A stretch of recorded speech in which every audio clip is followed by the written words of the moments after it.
તો bogus doctor શ્યામ રાજાણીની બીજી એક ઓડિયો ક્લિપ વાયરલ થઈ છે કે જેમાં ડોક્ટરની પત્ની શ્યામ રાજાણી આરોપ લગાવી રહી છે।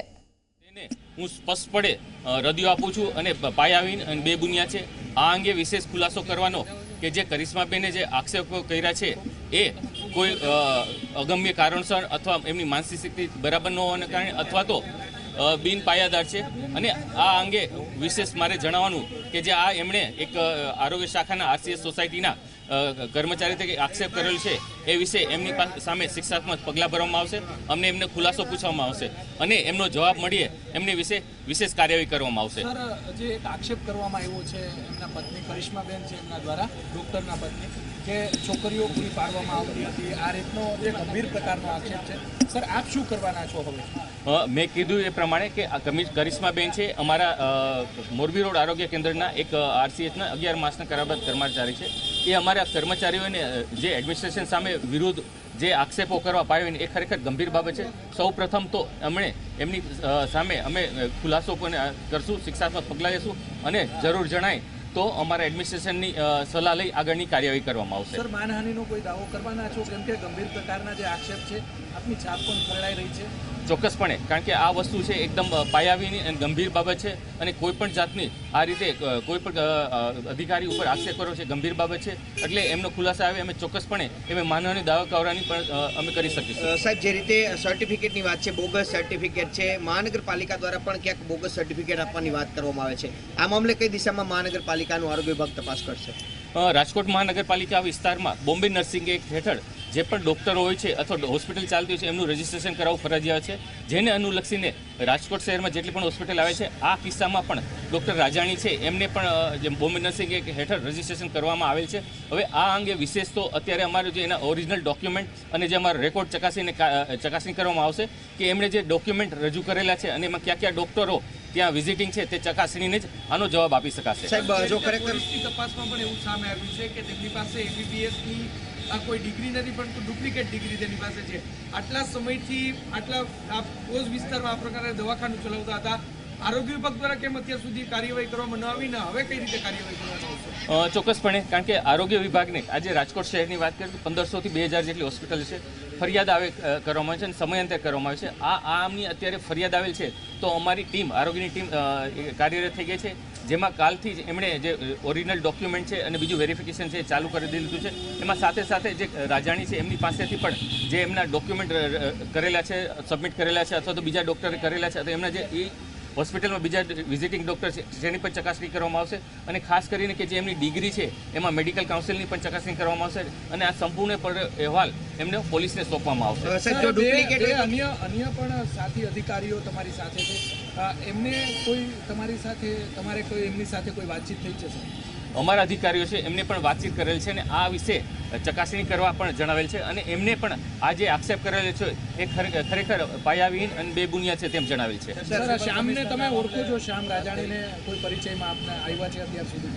શ્યામ રાજાણી હોસ્પિટલની વાત કરું તો અત્યાર સુધી મેં એ ઈસ્ટ ઝોનમાં આવેલ છે, હું એમને ક્યારેય મળેલ નથી, એમની હોસ્પિટલ પણ ક્યારેય જયેલ નથી અને એ મારે એમની સાથે મળવાનો કોઈ પણ એક જાતનો સંબંધ પણ નથી। સમગ્ર મામલે મ્યુનિસિપલ કમિશનરને માહિતગાર કરવામાં આવે? હાજી સાહેબ, આ જે ડુપ્લિકેટ ડિગ્રી હોવાનું સામે આવી ગયું છે તો તેમની સામે કયા પ્રકારે હવે કાર્યવાહી થઈ શકે? જે ખરેખર તો બોમ્બે નર્સિંગ એક્ટ હેઠળ રજિસ્ટ્રેશન કરવાનું છે, સાથે સાથે જેટલી પણ પથી છે એમાં ડિગ્રી હોવું ફરજિયાત છે અને સાથે સાથે રજિસ્ટ્રેશન હોવું પણ ફરજિયાત છે। આ જો રજિસ્ટ્રેશન નહીં હોય અને જે ખોટી ડિગ્રી હશે તો મેડિકલ કાઉન્સિલ એક્ટ હેઠળ એની પોલીસ ફરિયાદ કરવામાં આવશે। સર, આવી ઓડિયો ક્લિપ વાયરલ થતી હોય છે, કેટલું તથ્ય તમે માનો છો કે એ લોકોની અંદરોઅંદરની લડાઈમાં ક્યાંક ને ક્યાંક અધિકારીઓ ભોગ બન્યા હોય?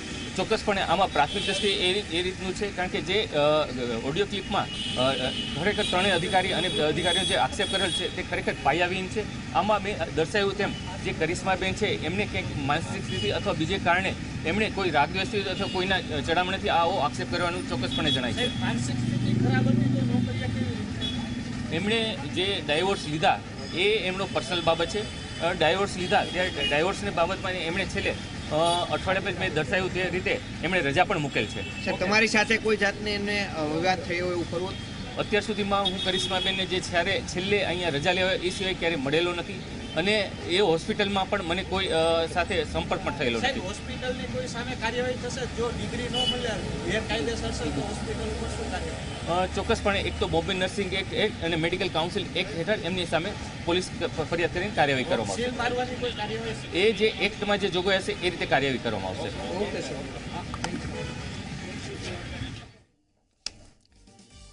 તો આ હતા મહાનગરપાલિકા આરોગ્ય વિભાગના અધિકારી ડોક્ટર પંકજ રાઠોડ કે જેમનું કહેવું છે કે કરિશ્મા એટલે કે જે ડોક્ટર શ્યામ રાજાણીની પત્ની છે તેણે જે નિવેદન આપ્યું છે તેના જે આરોપો છે તે ફગાવી નાખ્યા છે.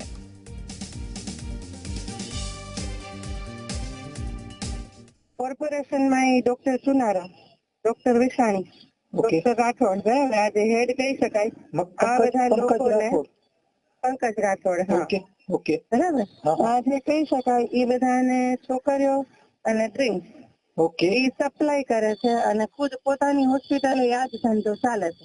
કેમ કે પેશન્ટ તો કોઈ દિવસ અમારી હોસ્પિટલે મેં જોયા નથી. હવે તો રેર કેસમાં કોઈ ઉઠતા રાતના આવ્યા હોય ઇમરજન્સી પેશન્ટ તો કેમ કે ઈ એરિયામાં લગભગ બધાને ખબર છે કે દીકરી નાનો ડોક્ટર છે, બરાબર. બહુ પ્રૂફ તો વાત જ જવા દો એટલા છે અને ખરેખર છે તેમ. અને કેટલા વાગે આ મહેફિલ થતી હોય? હા હા, આ મહેફિલ ક્યારે જામતી હોય થાય? જનરલી રાત્રે, કેમ કે રાત્રે પેશન્ટ છે એવું કે એટલે અમને ઘરેથી તો નીકળી જાય એટલે આપણે કઈ ત્યાં બહાર રાતે જોવા તો ન જવાના હોય કે ક્યાં જાય છે ઘરવાળો, બરાબર. રાત્રે તે ટૂંકમાં નર્સિંગ સ્ટાફ કોડીનારની છોકરીઓ અલગ અલગ ભરીને રાખે. દર 3 મહિને સ્ટાફ ફેરવે. કોડીનાર થી બધી છોકરીઓ જે ભણેલી હોય ને નર્સિંગ નું થોડું એ બધી છોકરીઓ રાખે અને એ બધા હારે પોતે ચાલુ અને બહાર એ બધાને પૂરું પાડે. બહાર તો કામ પૂરું પાડવું પડે? કોર્પોરેશન વાળા પરમિશન હોસ્પિટલ ની એને આપી દીધી છે. ડિગ્રી એની પાસે છે નહીં અને કોર્પોરેશન ની પરમિશન છે, સમજજો તમે, બરાબર. ડિગ્રી નથી ઈ પ્રૂફ એ ડાંગર કોલેજ માંથી આપણે કઢાવી શકીએ કે ભણ્યો જ નથી, 2 જ વર્ષ ગયેલો છે પછી નથી ગયો કોલેજ. ડાંગર કોલેજ એકચ્યુઅલી આની ને આપણે હમણાં એની પસંદગી થઈ છે ને અત્યારે ઈડી જેલમાં ને એમાંથી છૂટ્યા. એ જેલમાંથી એને જામીન ઉપર છોડાવવા માટે એને ત્યાં દંડા ન પડે એના માટે આ સાહેબે ઘણી મહેનત કરેલી છે એની પાછળ, ડાંગર સાહેબ ની પાછળ. કેમ કે ઈ ફસાય તો આ બધા જે ખોટી ડિગ્રી વાળા એ બધા ડિગ્રી આવી જ નથી ને એની પાસે, છે જ નહીં ને. છે જ નહીં.